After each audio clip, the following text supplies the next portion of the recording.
Saya nak cerita sikit pasal Jurgen Klopp. Sebab apa? Sebab dalam tempoh beberapa hari yang lepas, ejen dia iaitu Mark Koskitz ada bercakap dalam satu temu bual dan ada menyebut tentang beberapa pendekatan yang diterima dulu apabila Jurgen Klopp mengumumkan nak meninggalkan Liverpool pada ketika itu. Katanya ada minat daripada Chelsea dan juga Man United. Tapi hampa semua jangan salah faham.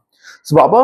Sebab kedua-dua kelab tu bila dihubungi menjelaskan mereka menafikan laporan tersebut. Mereka kata tak ada apa-apa perbincangan yang sangat serius ataupun sebarang tawaran rasmi untuk melantik Jurgen Klopp sebagai pengurus pasukan mereka. Memang ada kagum, tapi bila kagum, ia tak sama dengan rundingan. Sebab lain juga, masa Klopp meninggalkan Liverpool, dia pun ada kata dia memang nak berehat dulu daripada sebarang aktiviti bola sepak. Dah bertahun-tahun kerja non-stop di tahap tertinggi. Dia nak standby dulu sebelum memikirkan cabaran baru. Jadi, kedua-dua kelab cuma hormat dia. Tapi tiada apa-apa tindakan lanjut untuk mendapatkan khidmat Jurgen Klopp. Dan sekarang, kalau hampa tanya pasal masa depan Jurgen Klopp, dia masih lagi fokus dengan projek Red Bull.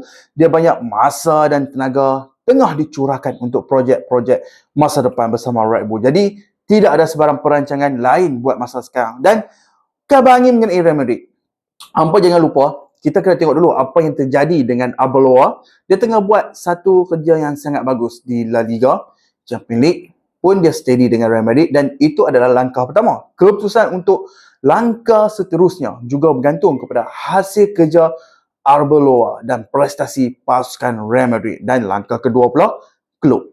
Memang saya pernah maklumkan sebelum ni ada beberapa orang di dalam Real Madrid yang sangat meminati beliau dan mereka ada minat nak bawa dia ke Real Madrid pada masa hadapan. Tapi setakat hari ini tiada sebarang rundingan rasmi, tiada proposal, tiada sebarang perbincangan konkret lagi antara Klopp dan juga Real Madrid. Semua masih di peringkat pemerhatian dan perhargaan saja. Jadi status terkini untuk Jurgen Klopp masih lagi santai, masih fokus pada projek sedia ada dan masih dihargai oleh ramai pihak. Tapi buat masa ni belum ada apa-apa perbincangan ataupun pergerakan rasmi. Kalau ada sebarang perkembangan baru, pasti saya akan kongsikan dengan hampa. Tapi buat masa sekarang, dia cuma menumpukan sepenuhnya perhatian kepada projek yang sedang dijalankan dan berehat sekejap selepas bertahun-tahun beraksi di tahap tertinggi dengan Liverpool dan membawa banyak kejayaan untuk pasukan Liverpool.